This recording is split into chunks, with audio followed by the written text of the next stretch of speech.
do you think you would have been able to pass a lie detector test that way? Welcome to The Couple Cure. Here's Jay and Lori Pyatt. Hi, everybody, and welcome to another episode of The Couple Cure. Yeah, this is a season where we will be talking a lot about getting real. Yeah. I'll be asking Jay a lot of questions about getting real, about especially lying. But today's question, because I'm really interested about this one, what was one way you hid things or kept things hidden that you've never told anybody? So there's a technical way that I kept things hidden, like on my computer. And then is that what you're asking? Are you asking? Yeah, I don't necessarily want to give out technical tricks. I was more looking for, like, what did you do in your mind? Oh, right. Yeah.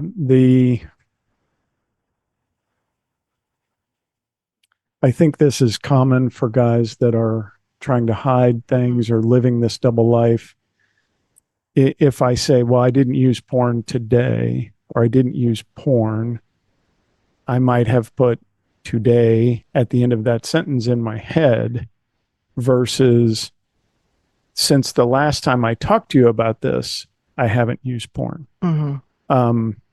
And so there was a mental filtering, even if it was, and I don't remember this ever being the case, but like in the last 2 hours or in the last, Mm-hmm. whatever. So there's a little bit of mental editing of how can I answer that question? What phrase do I add to the end of that statement that it's real in this moment? Interesting. I mean, I can see that. I can see how that would happen. And my next question is, do you think you would have been able to pass a lie detector test that way? Because I have my own opinion on that. Yeah, I doubt it. I mean, I think it would have been the hesitation or the mental game. Mm-hmm. Unless I was able to absolutely convince myself that that was true, which I knew it wasn't. I was just kind of gaming the system at that point. I don't think I would have been able to pass a lie detector. Okay. All right. You said it was common. Why do you think it's common? Well, in the number of guys that I've worked with and when I've had to ask them questions and I get kind of a strange response and I'm like, okay, at any point between this time that we met and the last time we met, have you used porn or have you done this or have you done that? Mm-hmm. And it's when I get more specific, right? So one of the things we talk about, the difference between honesty and openness, is honesty means you've asked me the right question and I'm answering that question. Mm-hmm. Openness means I'm telling you stuff that you didn't ask, or I'm expanding that question into a bigger response. Mm-hmm. And we minimize, we hide things, we edit things in the sentence to keep, what I'm saying is true, but what I know is different. It's like it's honest to a degree, but not fully honest. Right. Mm-hmm. And it is so common for guys who have spent their whole life living two different lives that some of them don't even know that they're doing it. Mm-hmm. And I think what you're saying is they get very specific in their head. It's almost like, I didn't use between 3 and 4. And you don't understand that that's a question I'm actually answering. But, I used it 2 and I used it 5, but not between 3 and 4. And so what you're talking about is getting more broad. Did you use it any time today? And I've seen what you're saying with some of our clients, the male clients. They add something to it that feels odd. So here's a technique for ladies or people who've been betrayed. If you're asking kind of a broad question, but then they dial it in and make it more specific, by adding extra words to it that seem odd, there might be something there to ask about. Like I didn't ask if you used it home today.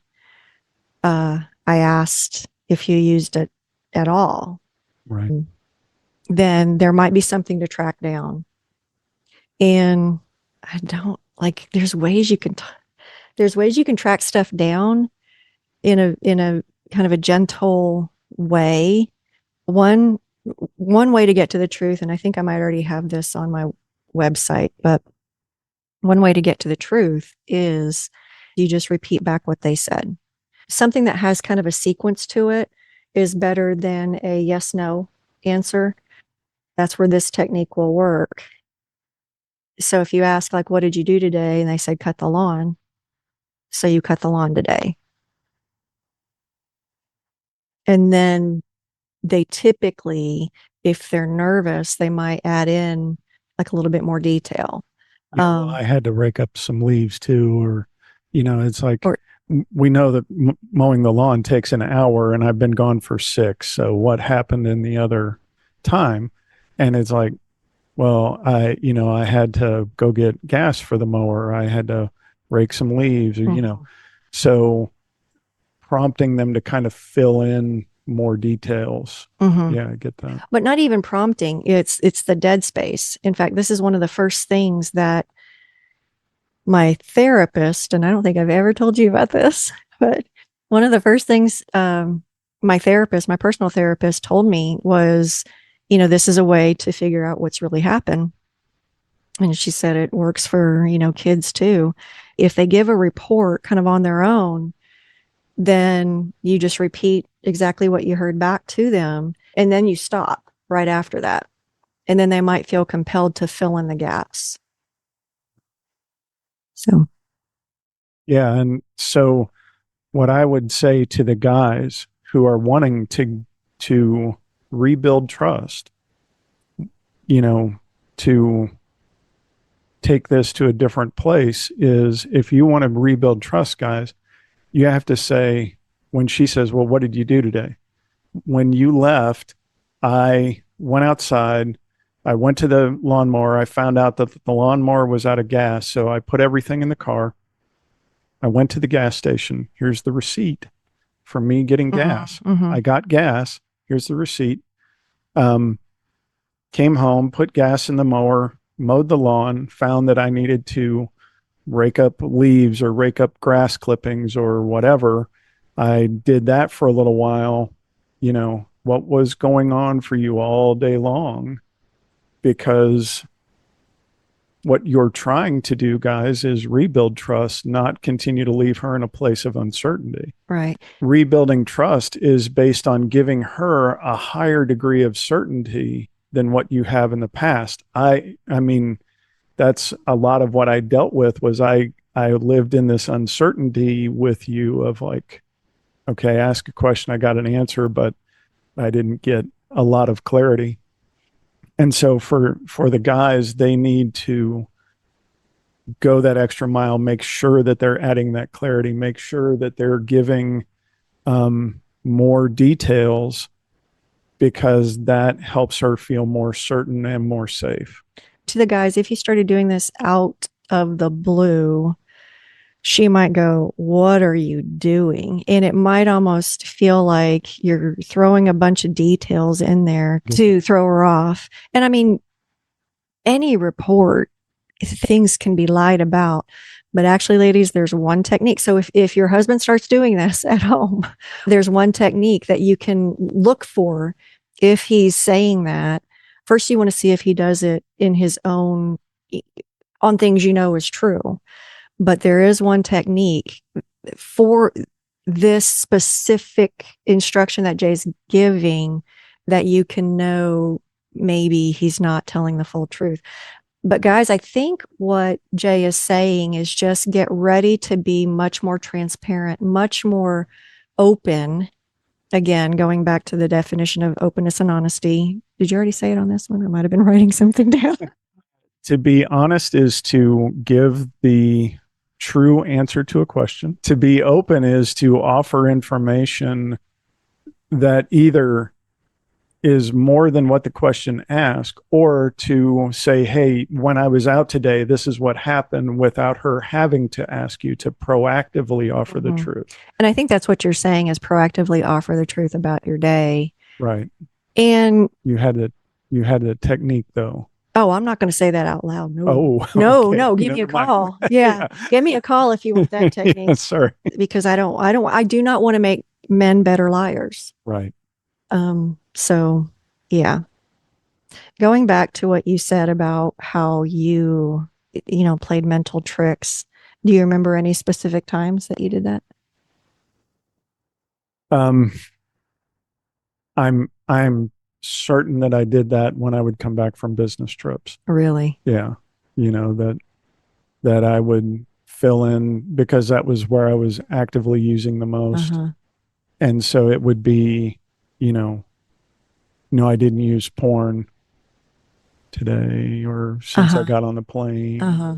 some lame thing like that in my head. But Wow. Okay.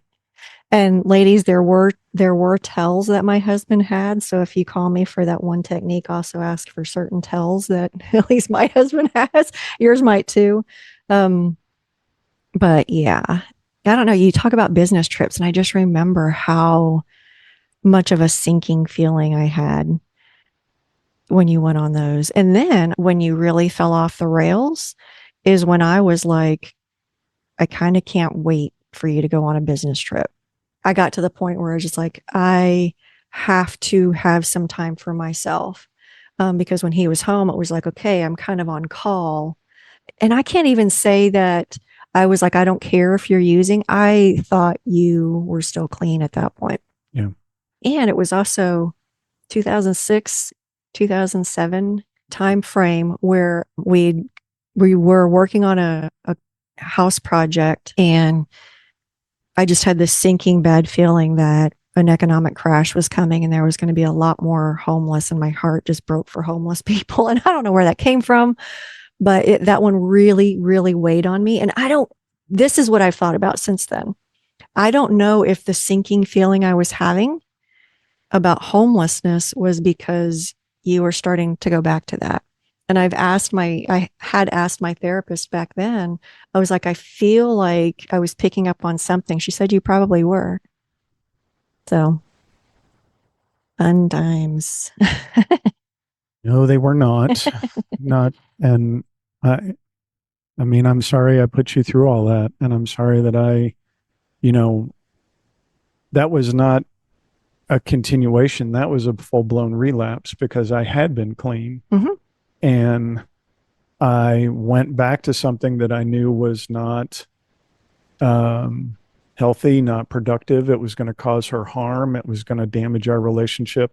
I made a choice because of, other things that had changed for me. Mhm. And um, I'm sorry. Yeah. Yeah.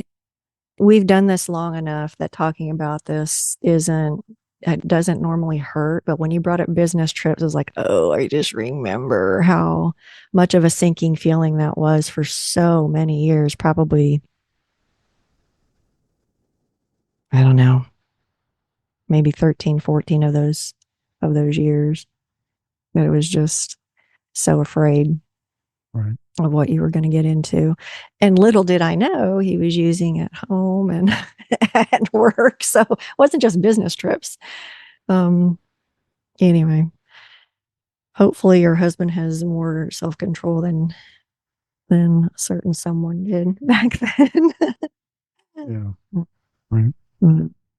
Anyway, that's all the notes I had. So If you want to support us, the easiest way to do that is to subscribe to our YouTube channel. If you just want to leave us a comment, that would be great, because yeah, we love hearing from people, and we know this is not an easy topic to talk about, but this is the best way for us to move forward, is to start having some conversations.